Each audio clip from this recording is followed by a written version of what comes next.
The party was already in full swing when I got there, music blasting and people everywhere, laughing and dancing. My friend Sarah's place was known for these blowouts, but tonight felt different. Maybe because I wasn't really in the mood for partying, considering the rough week at the dental clinic, dealing with patients who thought flossing was a suggestion rather than a necessity. I was nursing my drink, kinda zoning out, when he walked over. "Seems like you're not enjoying the party much," he said, his voice cutting through the noise. I looked up, a bit taken aback. He was older, probably in his early 40s, with that kind of distinguished look that some men seem to grow into. "Just tired," I admitted, forcing a smile. "Rough week at work." He laughed, a hearty sound that made a few heads turn. "Tell me about it. I'm Mark, by the way." "Laura," I said, shaking his hand. It was warm, his grip firm. "So, Laura, what brings you to this madhouse?" he asked, glancing around at the party chaos. "Sarah's a friend from college. And you?" I was curious. He didn't seem like the usual crowd here. "I've known Sarah's uncle for years. Promised I'd show my face," he explained. We found ourselves a quieter corner and started talking. Turned out, Mark was into finance, something with stocks, which usually would bore me to tears, but the way he talked about it was kind of fascinating. And funny, too. He had this way of making even the driest topics seem interesting. At some point, he mentioned his upcoming birthday, almost as an afterthought. "It's actually this coming Thursday. Another year closer to oblivion," he joked, a mock toast with his drink. "Happy early birthday, then. I'll have to get you a present," I said, playing along with the jest. He raised an eyebrow, a smile playing on his lips. "Oh, really? Well, I wouldn't say no to that. How about you join me for dinner? Consider it my birthday present." I laughed, thinking he was continuing the joke. "Sure, why not? Beats spending your birthday alone, right?" To my surprise, he took out his phone. "Great. Let me get your number, and I'll send you the details." That's how I ended up agreeing to a dinner for Mark's birthday, barely an hour after meeting him. It was impulsive, sure, but there was something about him, something that made me want to say yes. The night of the dinner came quicker than I thought. It was at this cozy little restaurant downtown, just the right kind of place for a birthday dinner. Mark was already there, waiting with a smile that made my heart do a weird flip. "Happy birthday," I said, handing him a small, wrapped gift. It was just a book I thought he'd like, nothing fancy. He looked genuinely touched, opening it with a care that made me feel, I don't know, special, I guess. "This is perfect, Laura. Thank you." Dinner was amazing. We talked about everything and nothing, from our jobs to the crazy ways of the world. And the more we talked, the more I realized I was enjoying myself, enjoying his company. It was late when we finally left the restaurant. "Thanks for a great birthday, Laura. It's been a long time since I've enjoyed one like this," Mark said, his voice sincere. I felt a warmth spread through me at his words. I'm glad I could make it special. Happy birthday, Mark. Who knew a simple birthday dinner could kick off a whirlwind like the one Mark and I found ourselves in? Not me, that's for sure. After that night, we started seeing each other more and more. It wasn't long before those casual dates turned into something that felt a lot like, well, like something serious. One chilly evening, we were walking down the street after grabbing a bite at this little dive that Mark loved. He was going on about something funny that happened at his office, his laughter echoing in the cool air. Suddenly, Mark stopped walking and turned to me, his expression serious all of a sudden. "Laura, I've been thinking." "Yeah?" I prompted, a bit taken aback by the sudden shift in mood. "I'm really happy with you. Like, really happy. And I was wondering. What do you think about us moving in together?" He blurted out, his gaze fixed on me. I felt my heart skip a beat. Moving in together? That was a big step. "Mark, I'm I'm happy too, really happy. But don't you think it's a bit soon? I asked, trying to keep my voice steady. He took my hands in his eyes earnest. Maybe it is, but when something feels this right, why wait? I love you, Laura. And I want us to start building something together. His words sent a wave of warmth through me. Love. He'd said he loved me. And the crazy part? I realized I loved him too. Okay. I said, the word coming out in a whisper. Let's do it. Let's move in together. The smile that lit up Mark's face was worth any doubt or fear I might have had. From that night on, things moved quickly. We found a cozy apartment not too far from where I worked. Packing up my stuff and moving in with Mark felt like the start of a new chapter. It wasn't all smooth sailing, of course. Combining two lives into one space came with its fair share of bumps.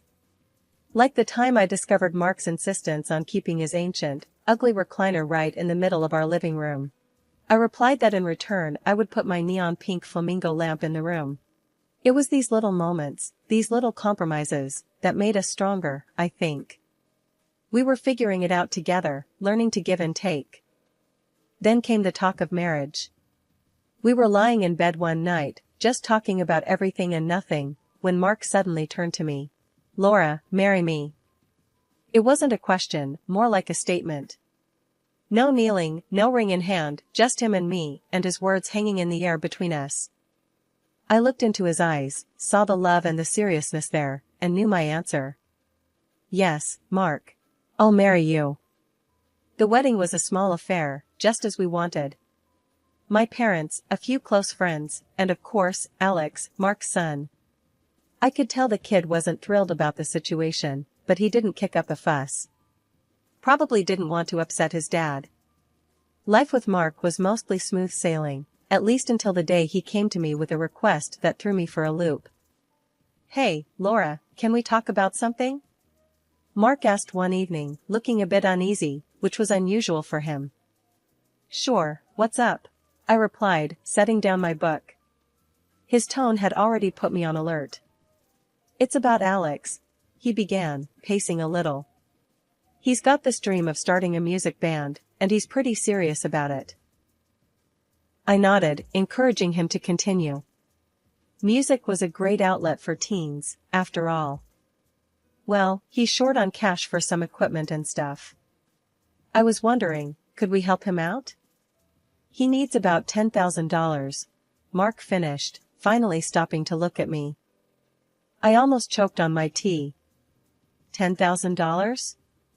That's a lot of money, Mark. I know, but it's for a good cause, right? It's his dream. Mark pressed, his eyes searching mine for some sign of agreement. I sighed, feeling a mix of emotions. On one hand, I wanted to support Mark and his son, but on the other, this was a huge amount of money. Let me think about it, okay? In the end, I agreed. Seeing Mark so hopeful and excited about helping his son was touching. But that was just the beginning. A few months later, Mark came to me again. This time, he seemed more anxious. Laura, I hate to ask, but Alex needs more money for the band. Another $10,000. He said quickly, as if trying to get the words out before he could change his mind. I felt my frustration rise. Again, Mark? We just gave him $10,000. Where is all that money going? Mark's face fell, and he became defensive. He's investing in his future, Laura. Don't you think it's worth it? I do, but it's a lot of money. We're not made of cash, you know, I replied, trying to keep my voice calm. The argument that followed was heated. Mark accused me of not caring about Alex's future, and I accused him of not being realistic. It ended with Mark storming out, leaving me alone and bewildered. He returned a few days later, apologetic but still insistent. I'm sorry for blowing up, Laura. But it's important. To me, to Alex. Please. Torn between my love for Mark and my concerns about this seemingly bottomless pit of financial support for Alex's band, I agreed once more. But it didn't sit right with me. Then came the bombshell. Mark, looking more haggard and desperate than I'd ever seen him, asked for $30,000. Mark, this is crazy. $30,000? What's going on? This isn't just about some band, I said, feeling my patience wearing thin. It's for a tour. They've got a real shot, Laura, he stammered, avoiding my gaze. A tour? Mark, you can't expect me to believe this. We need to see some proof, something to show for all this money, I demanded, my voice rising. Mark exploded. Why can't you just trust me, Laura? Why do you always have to make things so difficult? The fight that ensued was ugly, full of accusations and hurtful words. Mark threatened divorce if I didn't agree to give Alex the money. I was stunned. This wasn't the man I married. I asked for time to think, but what I really needed was answers. This situation felt wrong on so many levels, and I was determined to get to the bottom of it. First stop on my detective trail was the internet. I figured if Alex's band was legit, they'd have some kind of online presence. So, I hunkered down with my laptop, typed in the band's name Mark mentioned, and hit search. The results were as barren as a desert, nothing, zip, zilch. Not a single trace of a band that was supposedly on the brink of their big break. Feeling a mix of frustration and vindication, I headed over to Alex's Instagram. If there were any clues to be found, it had to be there. I scrolled through his feed, which was like flipping through a catalog of luxury. Fancy dinners, designer gear, you name it. But among the high-life snapshots, not a single pic hinted at a music career. No instruments, no rehearsal spaces, nothing. Baffled, I decided it was time for some expert advice. I dialed up Danny, a buddy from college who's now deep into the music scene, always on the pulse of the latest bands and trends. Hey Danny, it's me. I started, trying to sound casual. Quick question for you, ever heard of a band called? I gave him the name Mark had fed me. There was a moment of silence on the line, then Danny's confused voice came through. Never heard of them. And trust me, if they were making any waves, I'd know. Why? They any good? I let out a sigh, a mix of disappointment and relief. Nah, just came across the name. Thought I'd check. Thanks, man. Danny's curiosity was piqued. You sure? I can do a bit more digging if you want. No, it's okay. Really. I appreciate it, though, I said, before quickly changing the subject. We chatted for a few more minutes about nothing in particular, before hanging up. There I was, back at square one, but now armed with a bucket load of doubts, and no one to share them with. I didn't breathe a word of this to Mark. How could I? I didn't know whether he was in on this scam or just another pawn in Alex's game.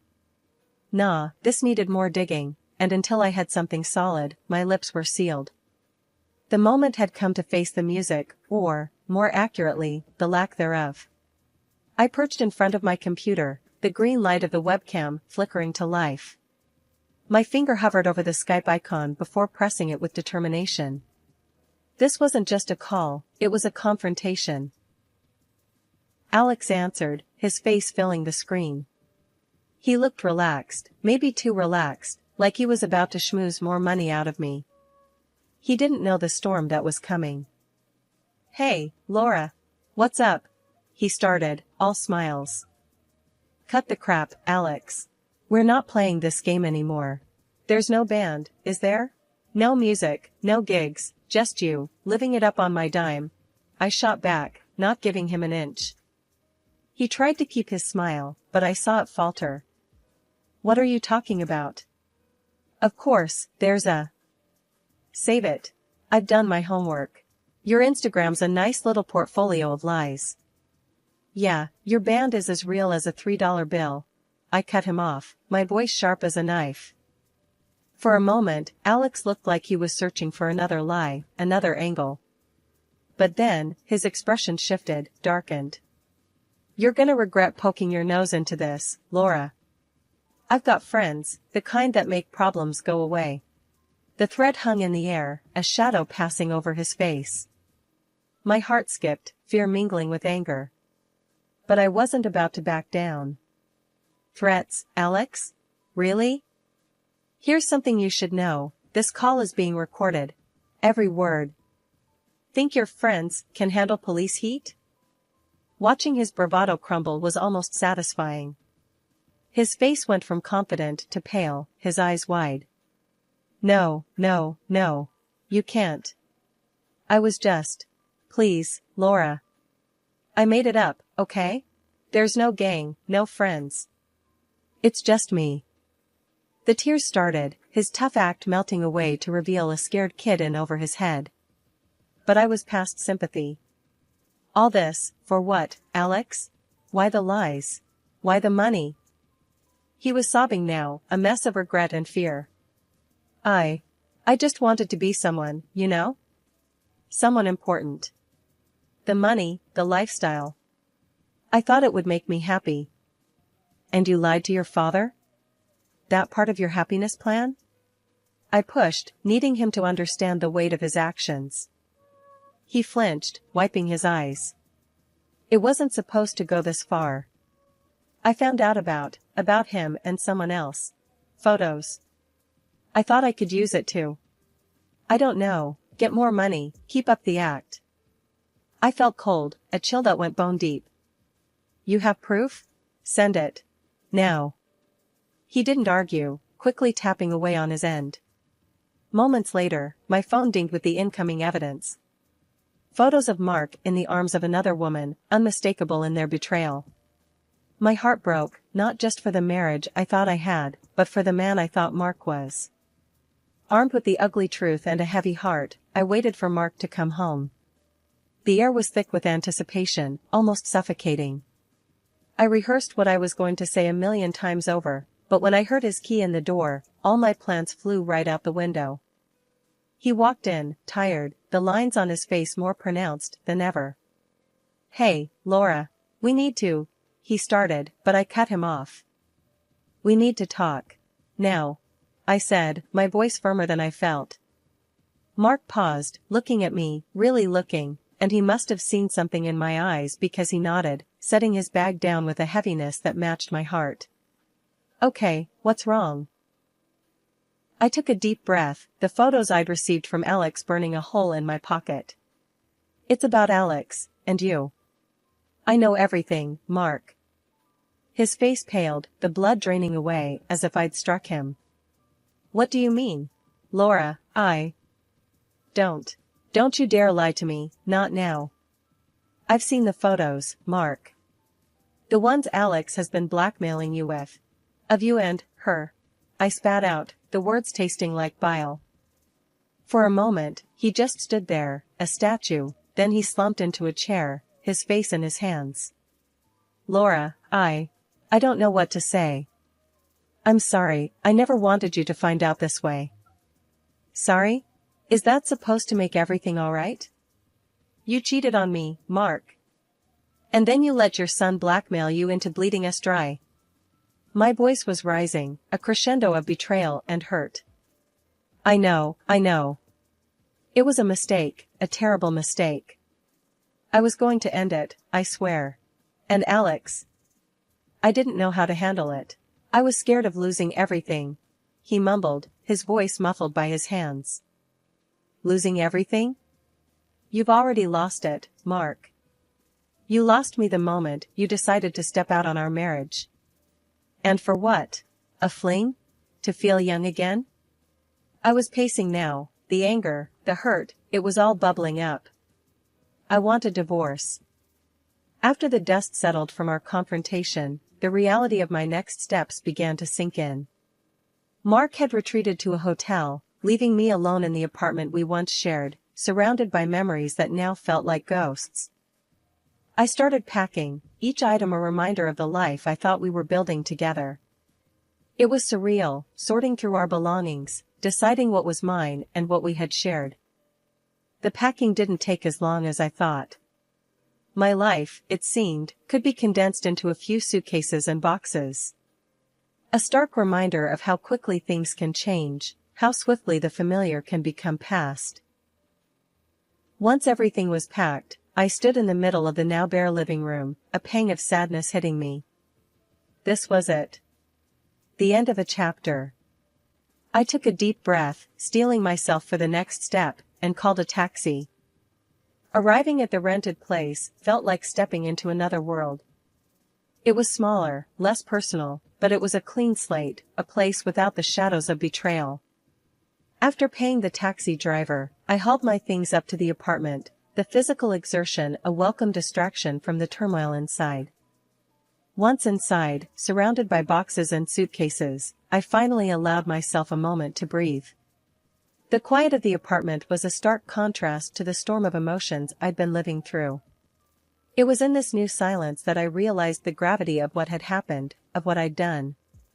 I'd left my husband, my home, and stepped into the unknown. Needing to hear a friendly voice, I picked up my phone and dialed Sarah, the friend whose birthday party had changed my life all those years ago. She answered on the second ring, her voice a balm to my frayed nerves. "Hey, it's me," I started, my voice steadier than I felt. "Hey, what's up? You sound off," she replied, her tone immediately shifting to concern. I took a deep breath, the words tumbling out. "I left Mark. I found out about everything. The affair, the lies, Alex's blackmail. I couldn't stay there, in that apartment, with all those memories." There was a sharp intake of breath on the other end. "Oh my God, Laura, I'm so sorry. Are you okay? Where are you?" "I'm in a rented apartment. Just needed to get away, to start figuring things out on my own," I explained, trying to keep the tremor out of my voice. "Laura, I'm here for you, whatever you need." I can't believe he would do that to you," Sarah said, her voice thick with emotion. "Thanks, Sarah. It means a lot. I just need some time, to process all of this." Hanging up, I felt a small sense of comfort, a reminder that despite everything, I wasn't completely alone. The first few weeks after leaving Mark were a blur of emotions and paperwork. The divorce proceedings were underway, a seemingly endless stream of signatures and legalities that felt both freeing and suffocating.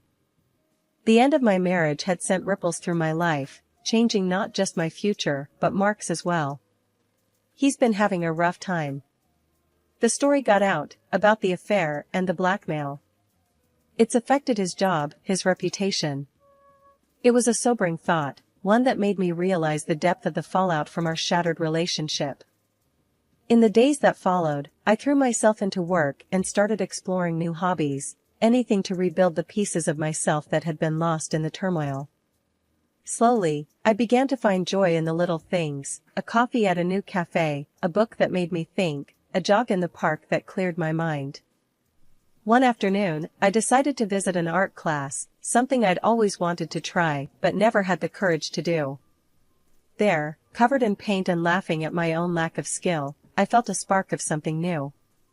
It wasn't just about moving on from Mark, it was about rediscovering who I was without him. Just when I thought I was finding my new normal, my phone rang with a number I hadn't expected to see again, Alex's. "Hey." His voice came through, tentative, a stark contrast to the bravado and deceit that had marked our last exchanges.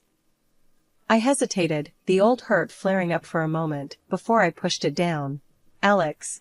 What's up?" I just wanted to say I'm sorry, for everything. I messed up, big time. I realized I was chasing all the wrong things, for all the wrong reasons," he said, the words rushed, like he'd been rehearsing them. I listened, the silence on my end prompting him to continue. "It's just, I never really got much attention from Dad, And money, we never had enough. I thought if I could just live that life, even for a little while, it'd make things better. But I was wrong," he admitted, his voice laced with something that sounded a lot like regret. "Alex, I forgive you. But you need to understand, going down that path, using people, lying, it's only going to bring you more trouble," I said, my tone more gentle than I would have expected of myself. There was a pause, and then a quiet, "I know. I'm going to change, I promise." No more lies, no more schemes. I'm done with that life. His words held a note of sincerity that I hadn't heard from him before. It was enough to make me believe that maybe, just maybe, he was ready to turn a new leaf. Good.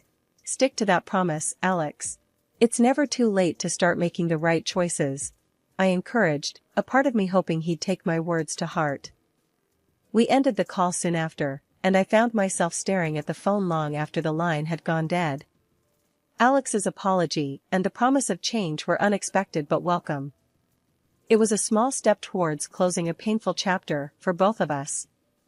In the days that followed, I threw myself even more into my work, my art, and my friendships.